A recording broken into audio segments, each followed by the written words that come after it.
Good evening, friends. I think it's Thursday. Tomorrow's Friday. Going to be a great day. What day? What day is it? The 25th? Is that right? January 25th. Maybe. I don't know. It's been wild.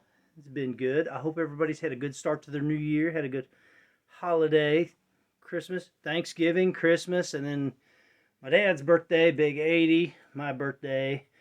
Somebody sent me something from some company. I don't even remember. It's a meat company. It's like a meats and cheeses from Wisconsin. Pretty cool. It's just a gift thing, but I don't know who sent it. So I don't know. Maybe some friends, Robert and Roberta. If you sent it, thank you. I appreciate it. It's wonderful. I'd like to return the favor. So, you know, maybe leave me a comment or something. I wish I could remember the name of the company. I called them. The lady was so nice. She's like, "No, we can't divulge that information. If you got it as a gift, I can't dig into that account. I'm sorry." I was like, "Hey, no problem. I totally understand and respect your position. I appreciate you." That was about the end of the conversation. But hey, the most pleasant conversation I've had all day.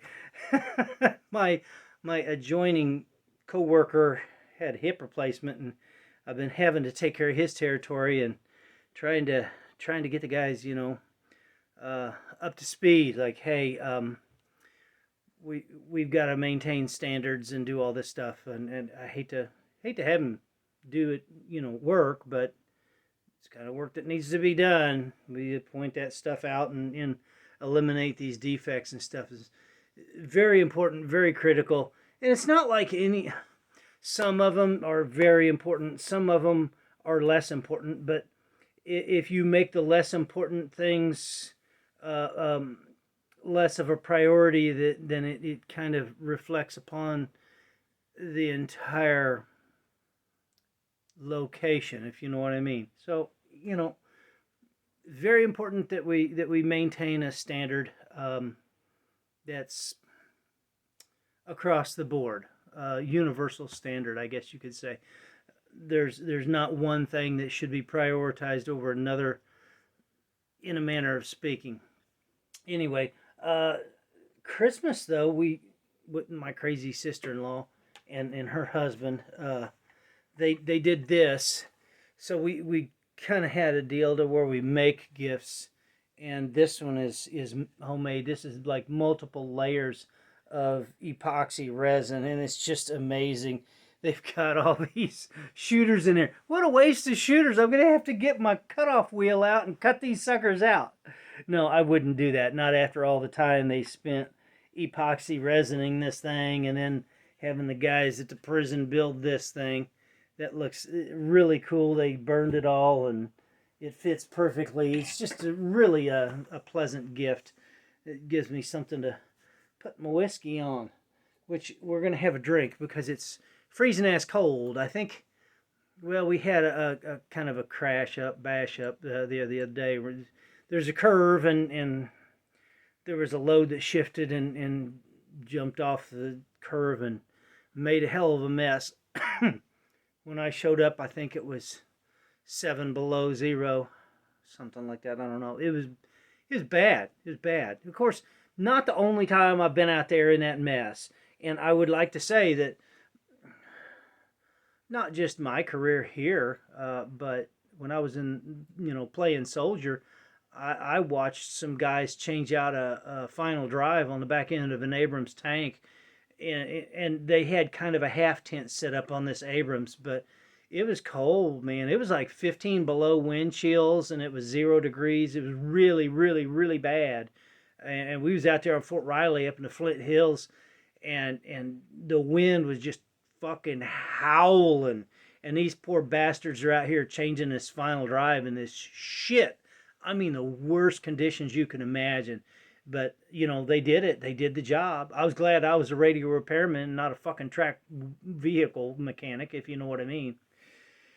Anyway, yeah, it's cold and shit, and it's been cold. Shop Kitty's she's okay. I went out and warmed her up and loved on her a little bit. She's pretty cool. She don't seem to mind it. She's got like 3 layers of fur, so she's all right. But that means we get some red remedy. I don't know if I've covered this with you before, but this guy's down in Georgia, Gainesville, Georgia, and this is a cinnamon whiskey he makes, and it's really, really good, especially when you mix it up a little bit. I'm going to have a little sip anyway. That'll warm me up. That is good, hot cinnamon whiskey right there. Again, red remedy. What the, what's the name of... No, Red Remedy Distillery. Okay, well, there you go. That's the name of the distillery. Gainesville, Georgia. Go down and see that guy. Really nice dude. Really nice dude. I think I better take another swig of this. Oh, man. 35% alcohol by volume. That's a 70 proof whiskey. That's not like that crap you buy at the store. That what is that shit that everybody buys? A cinnamon whiskey, Fireball. This stuff's full of sugar. This is not. There's a little bit in there.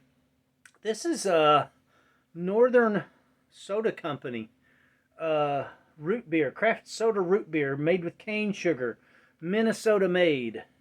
I don't know exactly where in Minnesota. I haven't studied it much, but Red Remedy cinnamon whiskey goes really well with root beer or cream soda. Cream soda is real good too. Let's talk about the glass. Stonehill Winery, 175 years. That's a picture of the winery, the building. I think the younger kid that they got working for him, she still lives upstairs with her cat. That's out in the woods on the Shawnee Wine Trail in Illinois. Really good wine trail. If you ever go there, do that. Make that a priority if you want to go out and have some good wine and have a good time. You go through like Kite Hill, Stone Hill. What's the other one? It's the Apple Place up on the hill. Anyway, really neat drive. I think there's about 8, maybe 9 wineries on the trail. There might be a dozen. I don't know, but a lot of fun. A lot of fun.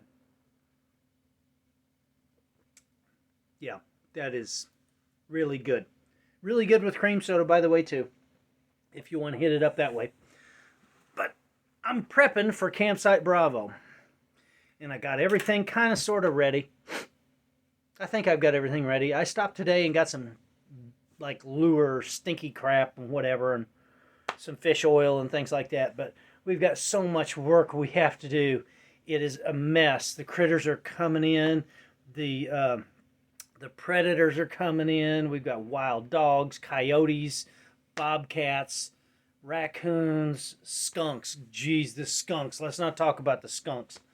So anyway, it's going to be a good time, though. I got a week to go down there and just have a good time. Tricky part, Friday, supposed to be my departure day, and it's the 14th of February. You all know what that means.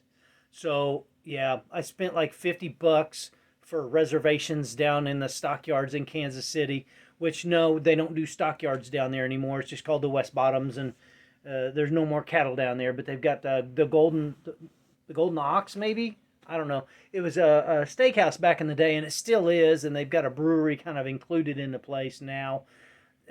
We'll see how it changed. I didn't get good reviews on it last year. A guy I know went there, and he wasn't happy with it, but the reviews I'm seeing now, maybe they've improved quite a bit. I don't know. Better be worth it, $50 for a reservation. I don't know if that'll come off the bill. I'll just add it towards the tip or whatever.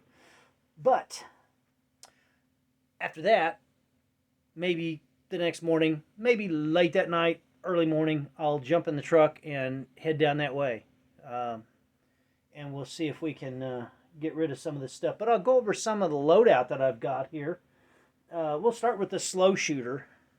This is my 22 mag Marlin bolt action with a thermal scope. The thermal scope is a game changer. Thermal optics are phenomenal. I can see whatever is warm-blooded from however far I can see. I can see a heat signature from 500 yards away with this thing. if it's big enough. I mean, you know, if it's a raccoon, I can see it from 100 yards. But we have traps for those. This is mainly for predators because they're coming in from everywhere.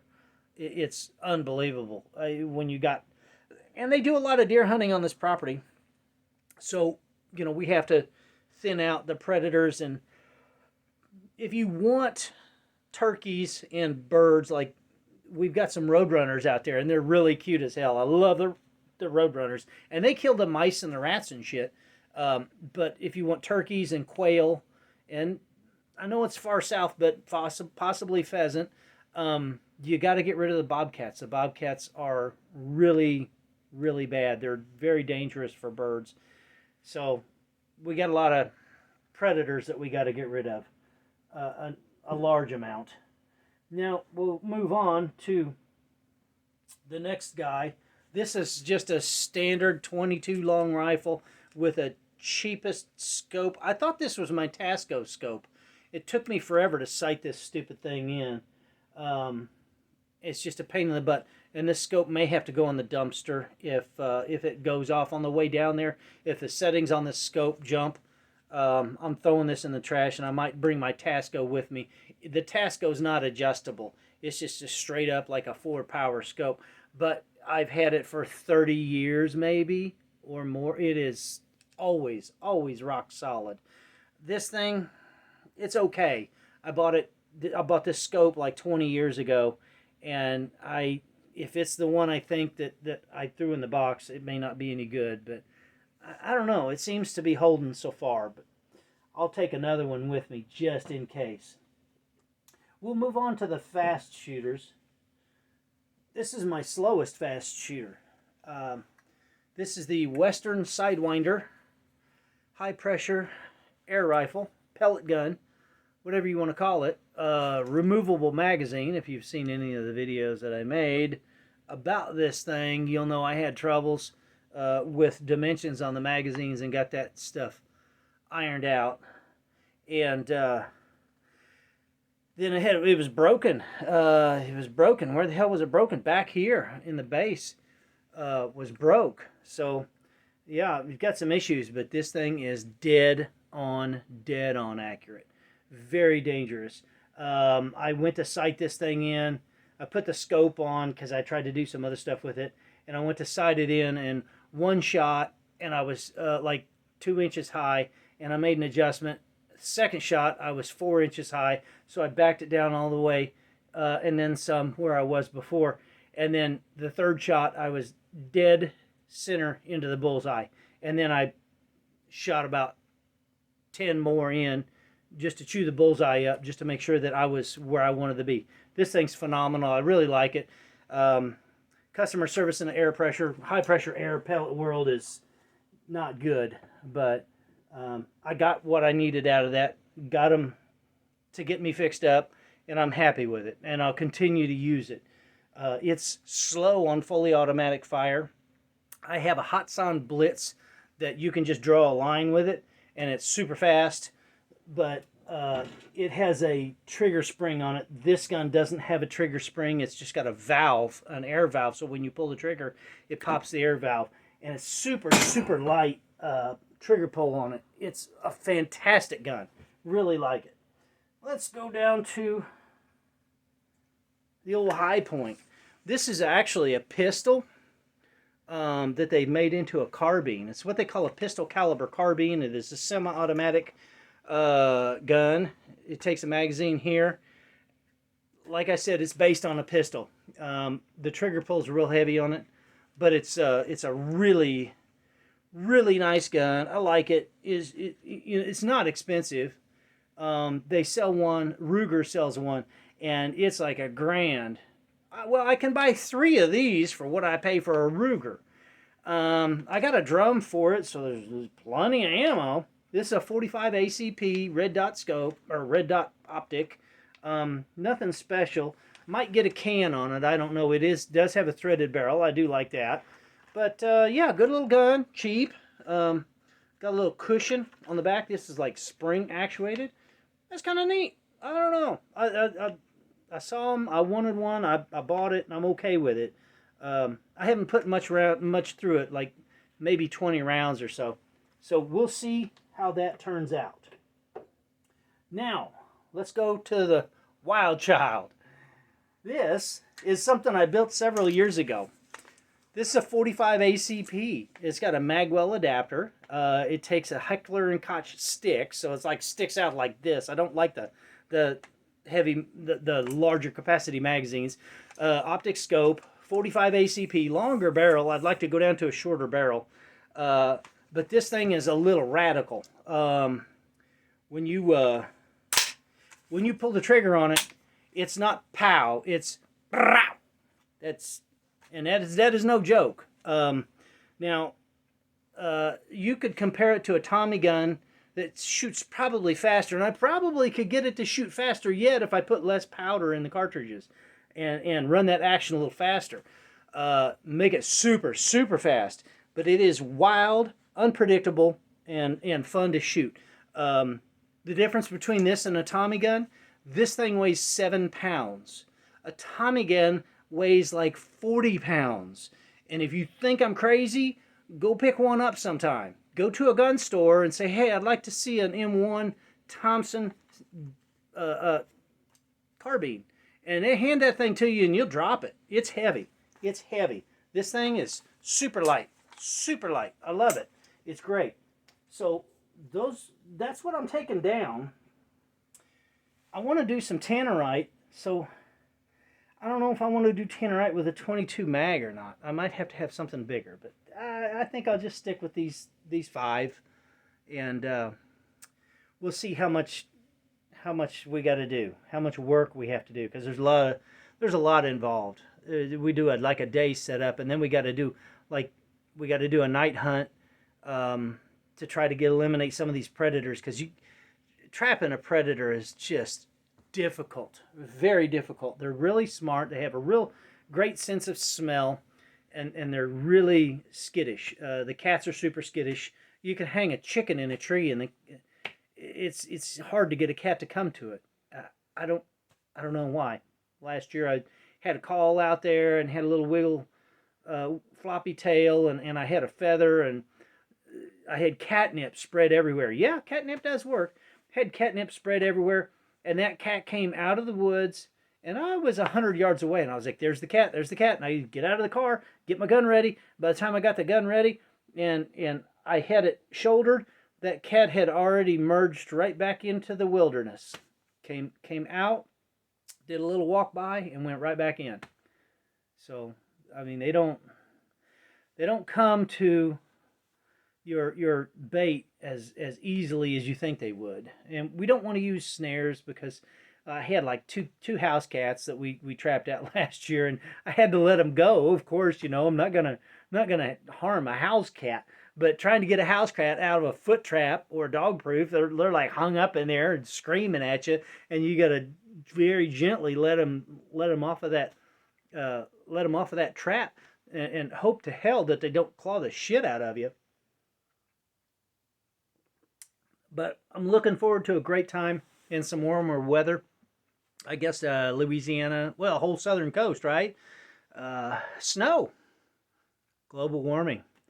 Anyway, they're due, and we're all due for some unusual weather. I think we've had mild winters here for a long, long time.